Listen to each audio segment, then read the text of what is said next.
শিখি একাডেমিতে তোমাদের সবাইকে স্বাগতম। এই ভিডিওতে এখন আমরা সপ্তম শ্রেণীর বাংলা বইয়ের অর্থবোঝে বাক্য লিখি অধ্যায়টি থেকে 46 পৃষ্ঠার এই কাজটির সমাধান দেখব। এখানে আমাদের কাজটি হচ্ছে মূলত প্রতিশব্দ নিয়ে, তাই প্রথমেই চলো আমরা প্রতিশব্দ কি তা জেনে নিই।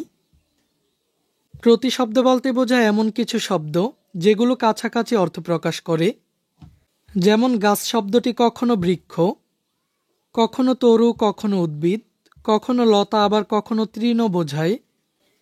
এখানে বৃক্ষ, তরু, উদ্ভিদ, লতা, তৃণ এগুলো গাছ শব্দের প্রতিশব্দ। আবার প্রতিশব্দকে সমার্থক শব্দও বলে।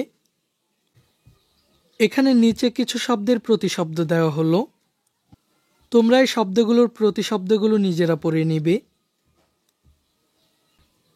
এখন আমাদের কাজটি হলো প্রতিশব্দ বসিয়ে আবার লিখি। নিচের অনুচ্ছেদটি পড়ো, এরপর এখানকার অন্তত 10টি শব্দের বদল ঘটিয়ে অনুচ্ছেদটি লেখো। এখানে নিচে আমাদেরকে একটি অনুচ্ছেদ দেওয়া হয়েছে, আমাদেরকে বলা হয়েছে কমপক্ষে 10টি শব্দের প্রতিশব্দ বসিয়ে অনুচ্ছেদটি নিচের এই খালি জায়গায় লেখার জন্য। তো শিক্ষার্থীরা, চলো আমি তোমাদেরকে এই কাজটির সমাধানটি দেখিয়ে দিচ্ছি। রাত যত গভীর হয়, ভোর তত নিকটে আসে। এখানে রাত্রি শব্দের প্রতিশব্দ হলো রাত এবং প্রভাত শব্দের প্রতিশব্দ হলো ভোর। এ কথার অর্থ হলো দুর্দশা দেখে শঙ্কা পাওয়ার কিছু নেই। এখানে বিপদ শব্দের প্রতিশব্দ হলো দুর্দশা, আর ভয় শব্দের প্রতিশব্দ হলো শঙ্কা। সংকট যেমন আছে তেমনি সেই সংকট সমাধানের উপায়ও আছে। এখানে সমস্যা শব্দের প্রতিশব্দ সংকট। এরপর দুনিয়ায় নানা রকম ঘটনা ঘটে বলেই জগৎ এত বৈচিত্র্যময়। এখানে পৃথিবী শব্দের প্রতিশব্দ হলো দুনিয়া, আর পৃথিবী শব্দের আরেকটি প্রতিশব্দ হলো জগৎ। দুঃখের ঘটনা যেমন ঘটে তেমনি সুখের ঘটনাও ঘটে।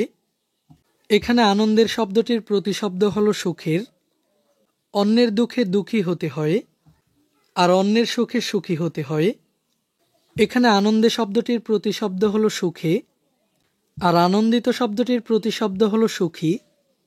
তবে অনেক সময় নিজের বিপদের দিন কাউকে কাছে পাওয়া যায় না। এখানে পাশে শব্দটির প্রতিশব্দ হলো কাছে, তাতে নিরাশ হওয়ার কিছু নেই।